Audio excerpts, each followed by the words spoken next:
Anyways, Bapak Ibu Saudara sekalian, di hari-hari ini ada banyak sekali stereotip orang tentang orang Kristen. Oke, anggapan-anggapan orang baik yang Kristen maupun bukan Kristen tentang kita yang orang Kristen. Nah, ada beberapa hal yang sering kita nih tim gembala alami. Saya nggak tahu mungkin ini bisa relate dengan Anda juga atau enggak. Ya, saya akan mencoba ceritakan beberapa nih. Antara lain tuh kayak gini. Kadang-kadang saya kalau ketemu dengan teman gitu ya, atau kadang teman kerjanya suami atau whatever gitu, terus tahu ketemu gini langsung, ada pendeta di sini. Wah, shalom Bu Pendeta. Ya, saya pikir, rohani banget Kak, kayak saya aja gak pernah ngomong shalom ya kan, di gereja juga gak ngomong shalom ya kan, kayak kadang mau ngomong shalom juga ngapain ya kan, kalau orangnya namanya shalom ya udahlah gitu, kalau enggak kayak why would we do that ya kan. Terus atau ada orang yang bilang gini, ada pendeta jangan misuh-misuh. Ya kan, ada pendeta tuh jangan ngomong kotor ya kan, ya ada pendeta jangan gitu ya kan. Atau terus kali di depan kita gini, iya nih didoakan aja dia ini ya kan, nanti kamu ditengking loh ya, nanti kamu ditumpang tangan, kayak semua jargon Kristennya tuh dikeluarkan semua Bapak Ibu Saudara sekalian. Atau terus ada orang-orang yang berpikir gini, orang Kristen tuh kalau doa itu kok aneh ya. Apalagi itu yang gerejanya tuh kayak tempat hore, lampunya udah kayak gitu. Ya kan, terus kalau doa itu bisa sandal lawas, sandal lawas, sandal lawas. Emang gak kepingin sandal baru apa sandal lawas, sandal lawas? Ya kan kayak ngapain gitu loh. Ya kan kok kayak gitu. Terus atau kadang-kadang tuh gini, orang berpikir kalau kita itu ke gereja atau kita sering ke gereja, ya kan kita itu expected untuk hafal semua isi Alkitab. Terlebih gitu, kalau kita yang gembala saya ketemu sama orang gitu, terus langsung kayak, ya coba ayatnya dikeluarkan. Maksudnya buat apa ya? Maksudnya apakah kita ini mungkin ensiklopedia berjalan atau gimana ya kan? Mau cari ayat di Google juga bisa Kak ya kan? Kayak gitu. Atau orang-orang suka bilang, ini tolong dikotbahin ini supaya bertobat. Wow, kayak keren sekali ya, seandainya kita juga bisa begitu. Ya kan? Atau orang tuh punya pandangan tersendiri dan entah kenapa itu jadi terbentuk gitu di benak orang. Nah, banyak orang berpikir bahwa orang Kristen itu out of touch. Orang Kristen itu nggak gaul. Orang Kristen itu nggak kenal dunia luar. Katanya, segala sesuatu, ini duniawi ya, ini duniawi, ini nggak boleh kayak gitu. Oh ya, mungkin karena mereka belum pernah datang ke Alpha Omega Church ya kan. Kan kita juga hidup di dunia gitu maksudnya. Nah, atau orang-orang tuh kadang-kadang melihat bahwa orang Kristen itu, mereka mikirnya nih ya, orang Kristen tuh judgmental, sukanya tuh menghakimi orang. Atau orang-orang berpikir kadang-kadang tuh orang Kristen tuh selalu punya agenda tersembunyi. Maksudnya gini, selalu pasti ujung-ujung kamu diajak ke gereja. Nanti kan ujung-ujungnya kamu kan diajak ke gereja. Nanti kan ujung-ujungnya gini. Terus orang juga berpikir bahwa orang Kristen itu percaya dongeng. Ya kan? Masa tau gak? Orang-orang tuh ya percaya dunia segede gambreng ini diciptakan hanya dalam 7 hari. Mana bisa? Terus ada orang bilang gini, orang Kristen tuh dongeng banget. Tau gak? Masa mereka tuh loh percaya Perawan bisa punya anak. Gak mungkin lah. Itu pasti kayak dia tuh udah enggak lah. Saking dibuat aja ceritanya. Ya kan? Terus tau gak sih? Mereka tuh percaya katanya keledai bisa ngomong. Apaan sih? Ya kan? Atau terus orang-orang tuh kadang mikir gini. Orang Kristen tuh ya. Pasti ya pengen ngajak-ngajak kita jadi Kristen. Ngajak-ngajak kita ke gereja. Ujung-ujungnya apa? Duit. Pasti ujungnya gitu. Gereja tuh cuma kepengen duit. Ya, saya rasa banyak juga dari kita yang menemukan bahwa kadang-kadang tuh ngajak kawan tuh kayak agak susah gitu ya. Sebenarnya ngajak kawan kita yang khususnya nggak biasa gereja untuk datang ke gereja kadang tuh nggak gampang gitu. Atau ada anggapan-anggapan mereka tentang orang Kristen dan tentang gereja itu yang segitunya seakan-akan kita ini yang bergereja itu kayak dihindari gitu. Nah, pertanyaannya, apakah ini memang harus kayak gitu? Kayak, is it meant to be like that? Nah, coba kita akan ngelihat the example of all examples, ya kan, contoh di atas segala contoh. Pribadi yang memimpin semua orang Kristen, yang menjadi panutan orang Kristen, atau at least seharusnya lah, ya kan, namanya adalah Yesus. Nah, kita akan lihat secuplik, karena ada banyak sekali. Kita akan lihat secuplik reaksi dan tanggapan orang kepada Yesus waktu dia ada di dunia ini. Oke, kita akan lihat sama-sama. Yang pertama Matius 4 ayat 25. Kita ucapkan bersama-sama dari layar ini. 1, 2, 3. Maka orang banyak berbondong-bondong mengikuti dia. Mereka datang dari Dekapolis, dari Yerusalem, dan dari Yudea, dan dari seberang Yordan. Ayat berikutnya, Matius 15 ayat 30 sampai 31. Oke, sama-sama 1, 2, 3. Kemudian orang banyak berbondong-bondong datang kepadanya membawa orang lumpuh, orang timpang, orang buta, orang bisu dan banyak lagi yang lain. Lalu meletakkan mereka pada kaki Yesus dan ia menyembuhkan mereka semuanya. Maka takjublah orang banyak itu melihat orang bisu berkata-kata, orang timpang sembuh, orang lumpuh berjalan, orang buta melihat dan mereka memuliakan Allah Israel. Oke, satu lagi. Kita baca sama-sama. 1, 2, 3. Kemudian sesudah lewat beberapa hari, waktu Yesus datang lagi ke Kapernaum, tersiarlah kabar bahwa ia ada di rumah.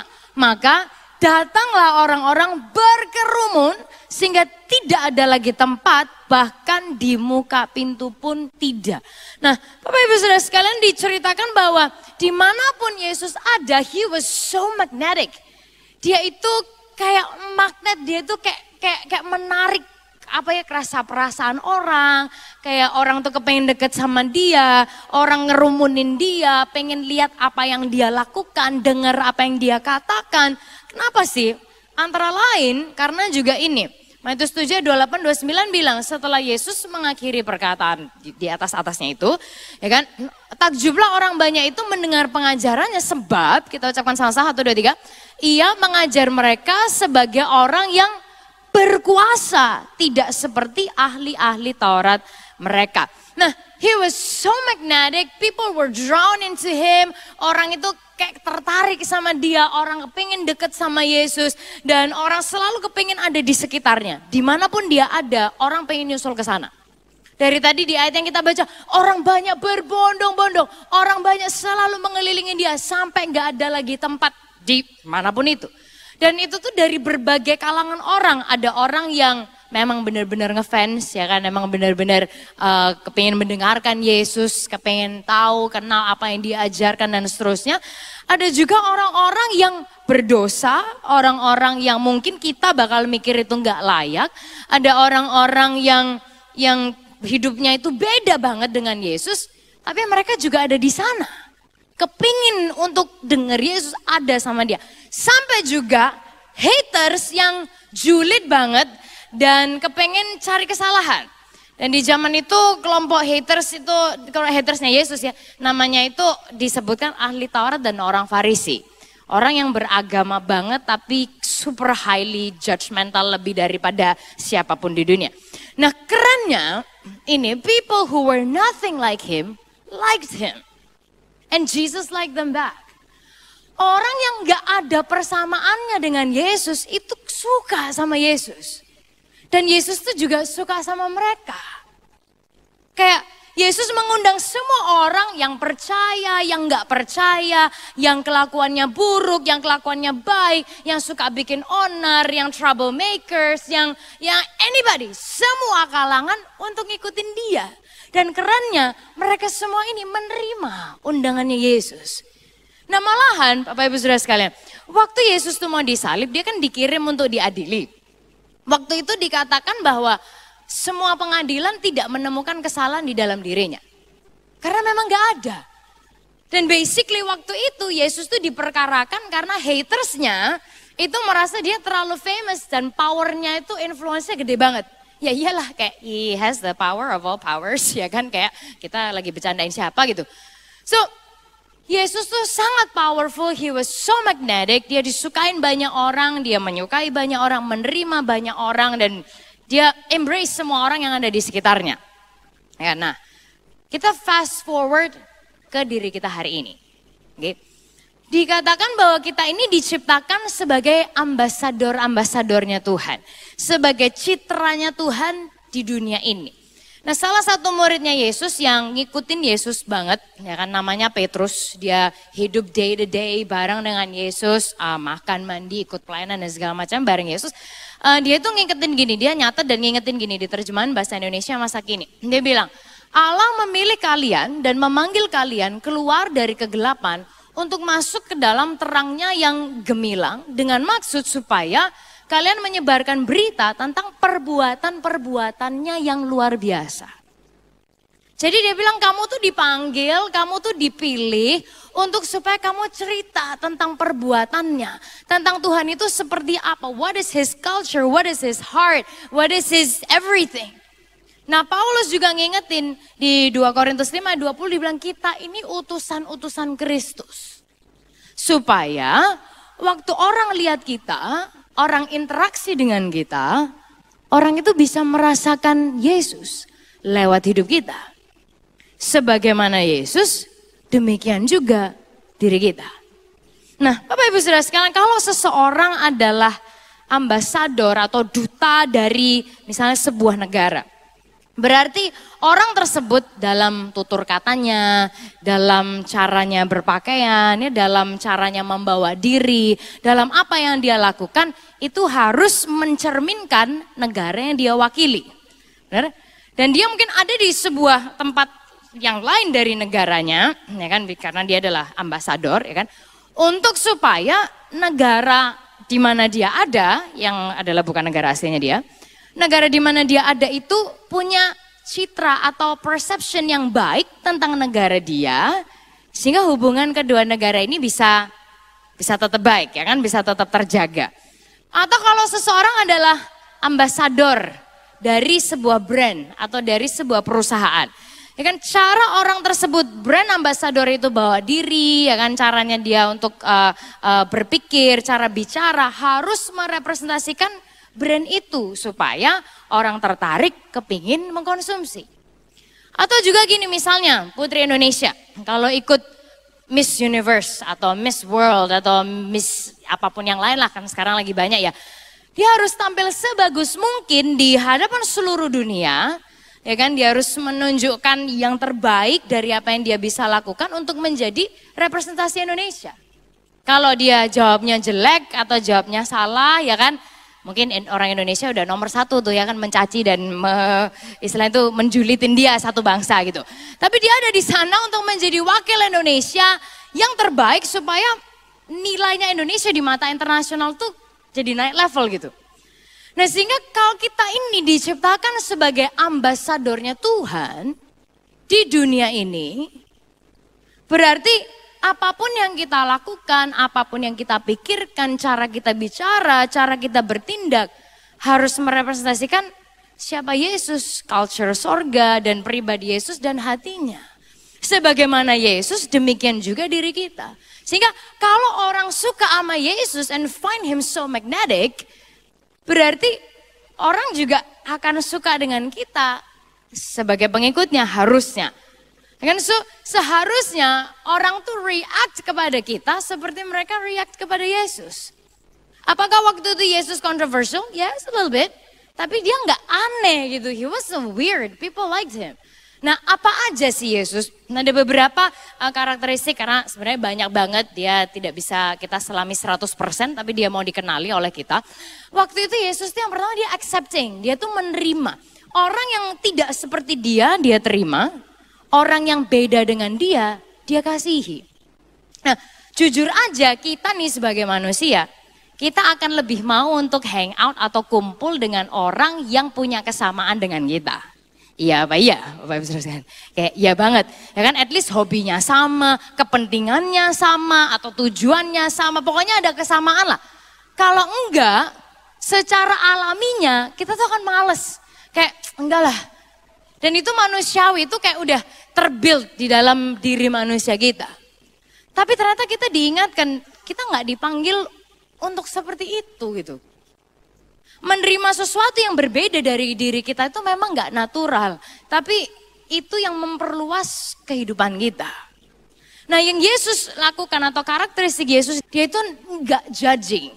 Dia tidak menghakimi. Yesus itu dia tidak menuduh orang, dia gak pointing out kesalahan mereka. He wasn't pointing fingers, kamu gini ya, kamu gitu ya, kamu gini, kamu gitu. Padahal waktu orang berdosa datang kepada Yesus, ya kan, waktu orang berdosa juga kepengen dekat sama Yesus. Waktu orang berdosa datang kepada Yesus, mereka sudah nunggu untuk dihakimi. Because that's all they ever get. Itu yang biasanya mereka terima. Kalau mereka ketemu dengan orang yang beragama, ya kan, itu yang mereka terima. Apa? Judgment, penghakiman. Terutama dari orang-orang yang beragama waktu itu, ahli Taurat, orang Farisi yang mana nggak merangkul, cuma menghakimi aja. Tapi Yesus beda, dan itu yang membuat dia so magnetic. Orang yang nggak ada persamaannya dengan Yesus suka sama dia, dan Yesus juga suka sama mereka. Nah, untuk kita nih, apalagi di culture yang mana nyinyir itu lagi ngetren, ya kan, gibah. Saya juga baru dengar istilah gibah kayak minggu lalu, apa ya artinya? Ya kan, nyinyir lah, gibah, julid, and which all these words, ya kan, mereka tuh mengacu kepada sebuah kegiatan yang sama. Waktu kita nih lagi berada di tengah-tengah tren yang seperti itu, tendensinya untuk gampang banget untuk kita tuh auto nyinyir terhadap orang yang ini tidak sesuai dengan ekspektasi kita dan keinginan kita. Yang mana ekspektasi dan keinginan kita tuh berubah-berubah. Ya kan, all the time. Nah, banyak orang hari ini ngelihat orang lain, lalu komen dari penampilannya lah, lifestyle-nya, paling dia gini, paling dia gitu, dan segala macam. Apapun yang bisa dikomen, apapun yang bisa dicap deh. Tapi kita tidak didesain seperti itu.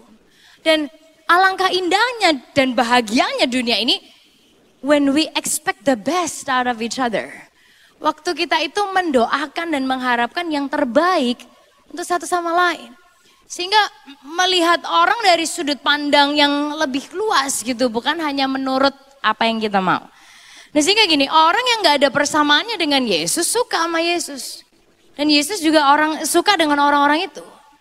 Sehingga alangkah indahnya saat orang yang tidak ada persamaannya dengan kita suka sama kita, dan kita suka dengan orang-orang itu juga. Boleh kita ucapkan sama-sama di yang semuanya huruf besar, 1, 2, 3. Orang yang tidak ada persamaannya dengan kita, suka sama kita, dan kita suka dengan orang-orang itu juga.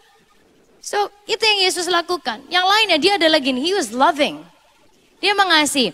Banyak orang yang menuduh gini, Yesus tuh kompromi sama dosa. Dia tuh loh kumpul sama orang-orang yang berdosa, berarti dia tuh kompromi. No, salah. Yesus benci dosanya, tapi dia mengasihi orangnya. Yes, Yesus tahu dosanya salah, apa yang dia lakukan keliru. Tapi Yesus juga tahu bahwa orang itu gak punya power untuk membebaskan dirinya sendiri.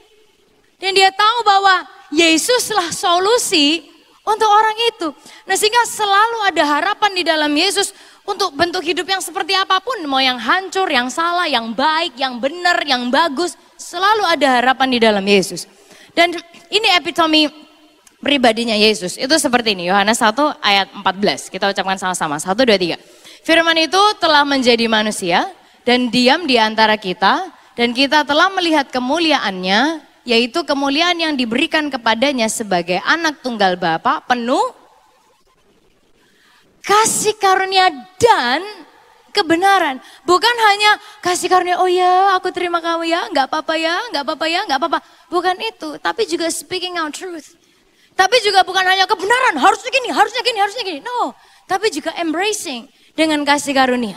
Nah, sehingga menghadapi dunia sekitar kita yang mungkin seringkali gak sama kayak kita, atau mungkin belum mengerti apa yang benar. You know, our job is so simple, to love. Mengasihi aja. Gampang-gampang susah sih ya. Kadang-kadang kayak, orang ini susah banget untuk dikasihi, kadang-kadang kayak gitu.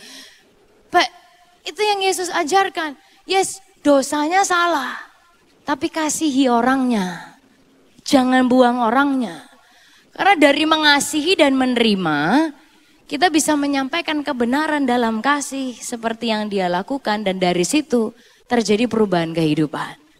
Nah, sehingga alangkah indahnya saat orang yang gak ada persamaannya sama kita bisa suka sama kita, dan kita juga bisa suka sama orang-orang itu. Yang berikutnya, Bapak Ibu Saudara sekalian, adalah live out your values. Ucapkan sama-sama, 1, 2, 3, live out your values. Nah, ada sebuah grup research di Amerika yang namanya adalah Barna Research. Mereka ini grup yang, mereka mengadakan research anyways. Dan mereka barusan mengadakan penelitian yang terakhir kepada orang-orang usia 18 sampai 35 tahun di beberapa negara di dunia ini, termasuk salah satunya di Indonesia. Nah, mereka menemukan salah satu hasilnya tuh kayak gini. Ini seru sih, Bapak Ibu Saudara sekalian.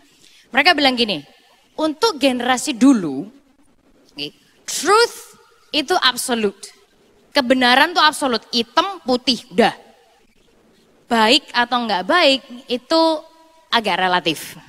Ya kan, oh ini bisa baik buat kamu, ini baik buat sini, ini baik ini kayak pokoknya kebenaran tuh hitam putih ya kan, terus kebaikan itu yang ya relatif lah gitu. Untuk orang-orang generasi lama, mungkin generasi kita gitu ya. Nah untuk orang generasi sekarang atau the millennials katanya, mereka tuh gini, good itu jadi absolute. Kebaikan itu absolut, truth atau kebenaran itu relatif. Ini kata mereka, ya kan, kata generasi milenial. Cuman kan kita tahu kebenaran itu tidak berubah, kebenaran itu sebuah pribadi Yesus. Ya, nah, menurut mereka bahwa gini, the good is absolute. Maksudnya gini, kalau kamu bilang sesuatu ini benar, then what is the good that I can see in you? Kalau kamu bilang bahwa ini baik, ini bagus, ini oke lah, ini yang kebenarannya gini, then aplikasinya dari hidup kamu apa? Kayak pertanyaan mereka adalah gini, what good have you done with what you believe?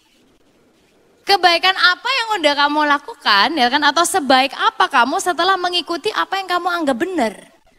Hasilnya apa? Nah, Bapak Ibu Saudara sekalian, buat sebagian orang ini problem, masalah kan, susah banget sih orang-orang nggak bisa dibilangin. Tapi sebenarnya, Bapak Ibu Saudara sekalian, boleh perhatikan ini sangat baik. Karena Pak, ini men-challenge kita untuk benar-benar menghidupi dan mempraktekkan apa yang kita percayai dan yang biasanya kita dengar. Karena apa? Mereka kepengen lihat perubahan hidup dari diri kita, dimulai dari diri kita, untuk kemudian itu akan speak out kepada mereka. Nah, that's why di Alpha Omega Church kita berusaha menyampaikan pesan-pesan ini, pesan firman Tuhan dengan cara kita menyampaikannya. Karena gini, saudara, bukan gini, kita berusaha untuk menyampaikan firman Tuhan dengan cara yang menarik dan juga teraplikasi, bisa dilakukan. Nah, kita selalu what can we do, apa yang bisa kita lakukan. Karena kita bukan hanya sekedar pilih satu topik, terus oh ini kayaknya bagus ya, carilah ayatnya yang mana, ya kan, cobalah kita cocok-cocokin, ini kelihatannya pas. Bukan, nggak gitu banget gitu. So we take the word, ya kan, firman Tuhan, kemudian kita olah sampai bisa ditangkap dengan baik, supaya kita semua bisa mengaplikasikan ke hidup sehari-hari kita. Supaya orang di sekitar kita melihat perubahan hidup yang nyata. Dan dari situ mereka bisa lihat Yesus yang ada di dalam diri kita. Mereka bisa lihat the good reflected dari hidup kita. Dan dari situ kemudian mereka tahu bahwa ada kebenaran yang membebaskan diri mereka juga. So di bagian yang pertama dari Being Magnetic, apa yang bisa kita lakukan? That's the question, right? Apa yang bisa kita lakukan? Yang pertama adalah gini, be fine with questions. Jadilah oke menghadapi pertanyaan-pertanyaan. Kita ucapkan dalam bahasa Indonesia 1, 2, 3. Jadilah oke menghadapi pertanyaan-pertanyaan. Karena gini, kalau orang dulu masih bisa dengan gini, pokoknya gitulah. Pokoknya gitu kamu lakukan. Ya kan, atau because I said so. Atau pokoknya papa atau mama bilang gitu ya udah. Ya kan, atau gini, soalnya Alkitab bilang gitu. Oh ya kan, saudara, kalau kita yang dulu-dulu ya kan masih bisa. Tapi Anda yang adalah parents hari ini, Anda tahu bahwa it takes so much more than that. Ya kan, seandainya bisa begitu. Ya kan, anak-anak saudara udah gak bisa dijawabin kayak gitu. Mereka kepengen explanation. Pernah gini, why? Ya kamu harus gini, why? Kamu harus gini, kenapa kok harus gitu? Ya kan, kenapa kok gini, kenapa kok gitu? They ask questions. Kayak buat mereka, it has to make sense buat mereka, baru kemudian mereka mau lakukan. Right? Nah, sama juga dengan orang yang non-church atau tidak bergereja. Seringkali gini, mereka nanya bukan karena kepingin debat atau mau mojokkan kita, walaupun ya kadang-kadang ada sih yang cuman kepingin debat aja, kayak agak capek ya, kayak lelah ya. Tapi kebanyakan, saudara, itu adalah pertanyaan-pertanyaan yang dengan tulus mereka kepingin tahu. Itu udah mereka wondering lama banget. Beberapa waktu yang lalu saya dengan komsel saya sendiri, waktu itu kita ngebahas tentang, itu yang pengakuan iman rasuli, seri The Creed, November ya kalau nggak salah. Terus kan habis membahas tentang pengadilan tahta putih lah, ini itu dan segala macam ya kan, ngebahas tentang itu. Terus jadi banyak pertanyaan Bapak Ibu Saudara sekalian di komsel, seru juga. Terus ada anak Komsel yang tanya gini, kalau Tuhan itu menghakimi hanya untuk masuk neraka, buat apa ada penghakiman? Langsung aja kan masukkan ke neraka. Belum pernah mikir dari situ juga, oke. Terus ada yang bilang gini, kalau orang-orang kayak kita, ya kan pernah dengar tentang Yesus, at least lumayan. Gimana dengan orang-orang yang nggak pernah dengar tentang Yesus? Nggak fair dong Tuhan kalau gitu. Good thought. Kayak pemikiran yang bagus juga ya, gimana ya. Terus dari situ digali lagi. Dan Bapak Ibu Saudara sekalian, itu karena it's their genuine question. Yang mana kalau pertanyaan-pertanyaan ini dijawab, itu bisa jadi kunci banget untuk mendapatkan hati dan pikiran mereka sehingga ultimately menjembatani mereka kepada Yesus.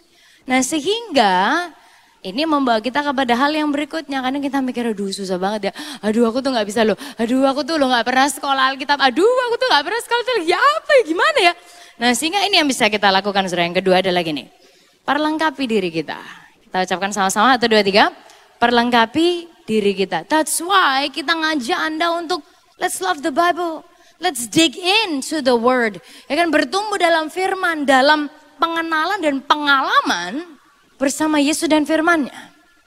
Karena gini, seorang penulis namanya Paulus, dia kasih pesan buat muridnya. Namanya Timotius, dan ini juga pesan buat kita semua. Oke, ayatnya ada di 2 Timotius 4 ayat 2. Kita ucapkan sama-sama ya, yang di atas dan yang di bawah. Oke, 1, 2, 3. Beritakanlah firman, siap sedialah, baik atau tidak baik waktunya. Nyatakanlah apa yang salah, tegurlah dan nasihatilah dengan segala kesabaran dan pengajaran. Nah, sehingga Bapak Ibu Saudara sekalian dikatakan, ceritakan waktu-waktunya baik atau pas waktunya nggak baik. So dia katakan be ready, always. Ya kan, always be ready, apapun kondisinya, apapun situasinya. Nah karena inilah kita membahas di Komsel, Anda punya komunitas di gereja ini, kita bisa diskusi, kita bisa sharing yang membangun, ya kan, supaya kita memperlengkapi diri kita sendiri, dan dengan demikian kita bisa share nih sama orang lain. Dan ini juga kenapa di AOC kita mengadakan yang namanya kelas-kelas pemuritan. Ya kan tadi Victorious Life, Glorious Life, kalau Anda dari kayak itu apa ya, nah berarti Anda harus ikut sudah, ya kan. Untuk semua AOC, we start in March, dan bahkan AOC DPU kita mulai hari Selasa besok, ya kan. Come, ikutlah, cuma 5 kali pertemuan aja, 5 kali udah kelar. Supaya apa? Kita diperlengkapi, seru banget lah Bapak Ibu Saudara, serius. Dan dengan demikian kita bisa bertumbuh, akhirnya kita bisa share sama orang lain. Seperti cara Yesus. Hidup kita dibangun dulu, and then kita bisa memberi jawab kepada orang lain. Bukan supaya kita bisa menang debat, bukan supaya kita kayak, wah kalau ditanyain, wah aku bisa tahu gini. No, that's not the goal lah. Itu bukan tujuannya, capek.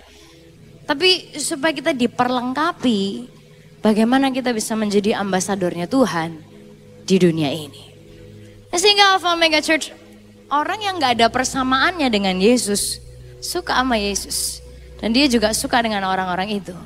Alangkah indahnya kalau kita ini dipanggil sebagai ambasador Tuhan. Orang yang gak ada persamaannya dengan kita bisa suka sama kita. Dan kita suka dengan orang-orang itu juga. Kita dipanggil bukan hanya supaya hidup kita sukses, kita jadi gede, berhasil, berkelimpahan. Itu juga Tuhan pengen kok buat hidup kita. Tapi sedikit di luar kotak kenyamanan kita. Dia memanggil kita untuk jadi duta besarnya Tuhan di dunia ini. Dan hidup ini menemukan arti, menemukan meaning saat kita itu bisa membangun kehidupan orang lain. Dan saya yakin dengan anugerah Tuhan, dengan tuntunan dan kuasa Tuhan, waktu kita membuka diri untuk orang lain, kita sendiri diperlengkapi dan kita melakukan hal-hal yang luar biasa untuk Yesus Tuhan kita. Boleh kasih tepuk tangan yang paling luar biasa bagi Yesus Tuhan siang hari ini.